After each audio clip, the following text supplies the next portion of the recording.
আল্লাহর নবী বিশ্ব নবী জনাবে মুহাম্মদ রাসূলুল্লাহ সাল্লাল্লাহু আলাইহি ওয়াসাল্লাম বলেন, মান ফাতরা ফিহি সাইমান, যদি কোনো ব্যক্তি রমজান মাসে কাউকে ইফতার করায় তাহলে পরে আল্লাহ পাক তাকে 3টা পুরস্কার দান করবে।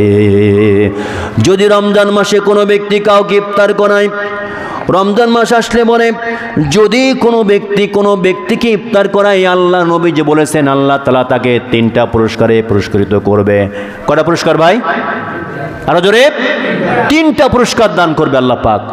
যদি রমজান মাসে কোনো ব্যক্তিকে ইফতার করায় তাহলে তাকে 3টা পুরস্কার দান করবে। নবীজি বলেন রমজান মাস আসলে বলে যদি কোনো ব্যক্তিকে ইফতার করায় তাহলে পরে তাকে 3টে পুরস্কার দেওয়া হবে। 1 নাম্বার হলো মাগফিরাতাল লিযুনুবি, 1 নাম্বার হচ্ছে ওই ব্যক্তির জীবনের গুনাহগুলো আল্লাহ মাফ করে দেবে। কোন সুবহানাল্লাহ, আর সুবহানাল্লাহ। আপনি সারা রাত আল্লাহর কাছে কাঁদবেন, গুনাহ মাফ হতেও পারে না হতে পারে। হজ করতে যাবেন, গুনাহ মাফ হতেও পারে নাও হতে পারে। কিন্তু শুধুমাত্র কোনো ব্যক্তিকে ইফতার করালে পরে, নবীজি বলছেন ইফতার করালে পরে আল্লাহ রাব্বুল আলামিন ওই ব্যক্তির জীবনের সগীরা গুনাহগুলো আল্লাহ পাক মাফ করে দেবে। দেখছেন কত সুন্দর। 1 নম্বর গেল। 2 নম্বর কি হবে? ওয়া ইতিকু রাকাবাতিহি মিনান নার, আল্লাহ নবীজি বলেন যদি কোনো ব্যক্তি কাউকে ইফতার করায় তাহলে 2 নম্বর তার পুরস্কার হলো ওই ব্যক্তিকে আল্লাহ পাক জাহান্নামের আগুন থেকে মুক্তি দান করবে। সুবহানাল্লাহ।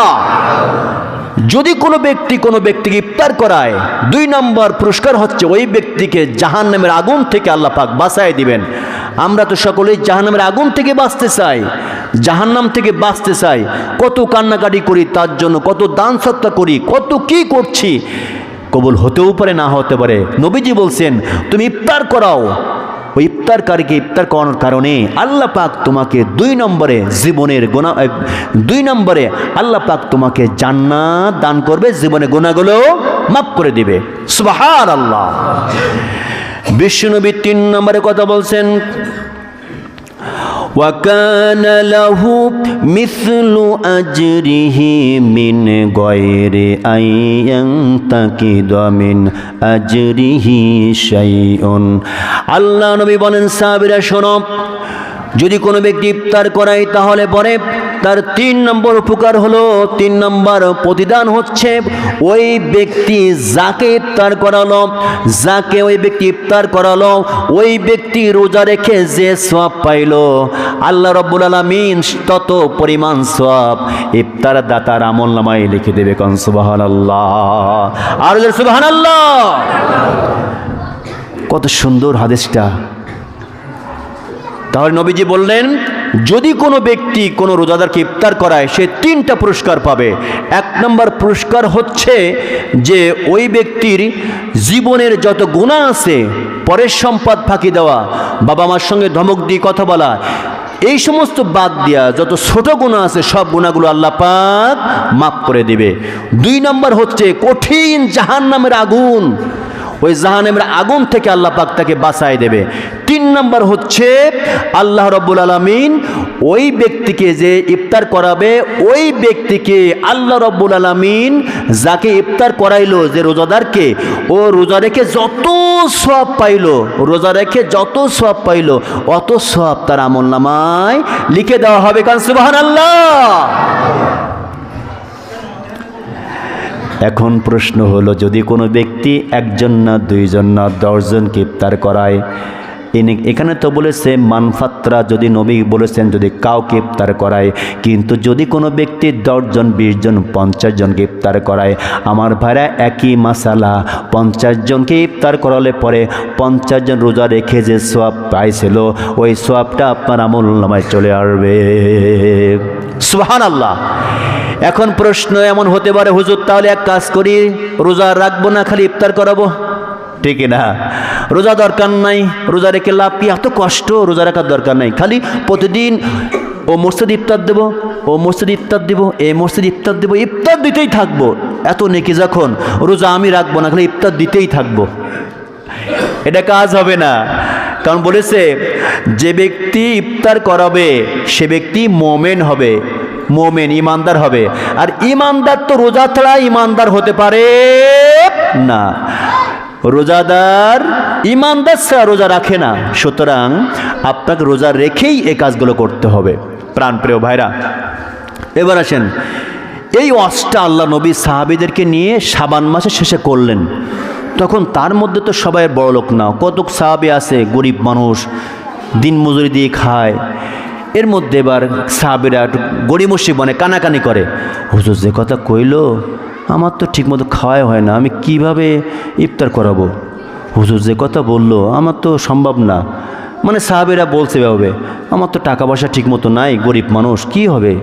এমন অবস্থা দেখে নবীজি বললেন, সাহাবীরা তোমরা কি বলছো, সমস্যা কি, তোমরা বলো কি সমস্যা?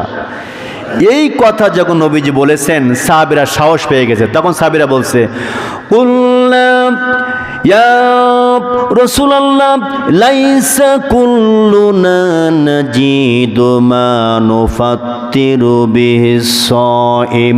ইয়া রাসূলুল্লাহ, আপনি বলেছেন, আপনি ওয়াজ করেছেন, সুন্দর করে বলেছেন, যদি কোনো ব্যক্তি ইফতার করায় তাহলে তার 3টা পুরস্কার দেওয়া হবে। ইয়া রাসূলুল্লাহ, আপনার সাহাবী আমরা, আমাদের মধ্যে এমনও সাহাবী রয়েছে, আপনার উম্মত আমরা সাহাবী রয়েছে যাদের ঠিকমতো খাওয়া হয় না, আমরা গরিব মানুষ। ইয়া রাসূলুল্লাহ, কেমন করে আমরা এত নেকি নিব তো বুঝে আসে না।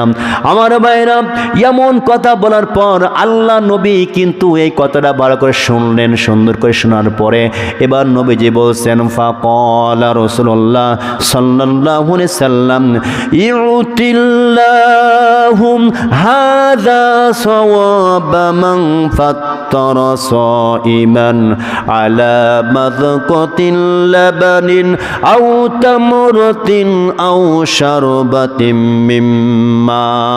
আল্লাহ নবী সাহাবীদের প্রশ্নের জবাব বললেন, সাহাবীরা শোনো, টেনশনের কোনো কারণ নাই, চিন্তার কোনো কারণ নাই। যদি কোনো ব্যক্তি গরিব থাকে, যারা ঠিকমতো অর্থ নাই, টাকা নাই, পয়সা নাই, এমন যদি কোনো সাহাবী থেকে থাকো, গরিব মানুষ থাকো, আমার উম্মত থাকো, তোমাদের টেনশন করার কোনো কারণ নাই। শোনো, ইউতিল্লাহু হাযা সাওয়াব, এমন সব তোমাদেরকে দিবে, মান ফাত্রা সাইমান আলা মাসকাতিল লাবান, যদি কোনো ব্যক্তি কাউকে এক গ্লাস অন্তত দুধ যদি পান করাতে পারে তাহলে পরেও সেই সওয়াব পাবে। যদি দুধ না থাকে, মনে করেন দুধ নাই, তখন কি করবে? সাহাবীরা যদি বলে, ইয়া রাসূলুল্লাহ দুধটুকু পর্যন্ত আমাদের নাই, তাহলে কি করব? নবীজি বলেন, আও তামরাতিন, তাহলে পরে একটা খেজুর, যদি একটা খুরমাও তুমি কাউকে দাও। ভাইজান, গরিব মানুষ, কিছু আমার নাই, একটা খুরমা আপনাকে দিলাম, আপনি ইফতার করুন, যদি দিতে পারেন তাও সেই সওয়াব পাবেন। এমনও প্রশ্ন আসতে পারে, হুজুর আমার কাছে তো এই পরিমাণ একটা খেজুরও নাই, আমি কেমন করে এই নেকি অর্জন করব? নবীজি তারপরে বলছেন, আও শারবাতিম মিম্মা, অথবা যদি কোনো ব্যক্তি 1 গ্লাস পানি, শরবত অথবা 1 গ্লাস পানি নিয়ে চলে যায়। ভাইজান, অনেক কষ্ট পরিশ্রম করেছেন, নেন 1 গ্লাস পানি খান, আমি আপনার ইফতারের জন্য দিলাম। আমার অনেক টাকা নাই, পয়সা নাই, আমার জমা জমি নাই, আমি খেটে খাওয়া দিন মজুরি ব্যক্তি, কোনো টাকা নাই, পয়সা নাই, সীমিত আয় আমি কাজ করি, এইটুকু মাত্র আমার উপার্জন, তা দিয়ে চলতে পারি না। আপনাকে আমি এই খেজুরটুকু দিলাম, অথবা এই দুধটুকু দিলাম, অথবা 1 গ্লাস পানি দিলাম। আল্লাহর পয়গম্বর বলেন, এইটুকু দেওয়ার কারণে কোনো ব্যক্তি যেমন করে মানুষকে খাওয়ালে পরে ইফতার করে যেমন সওয়াব হতো, নেকি হতো, যে 3টি পুরস্কার আল্লাহ পাক দিতেন। কোনো ব্যক্তি 1 ঢোক দুধ অথবা 1 পেয়ালা পানি অথবা একটা খেজুর দিয়ে ইফতার করালেও পরে সেই একই সওয়াব দান করবে। কোন সুবহানাল্লাহ, লিল্লাহি তাকবীর।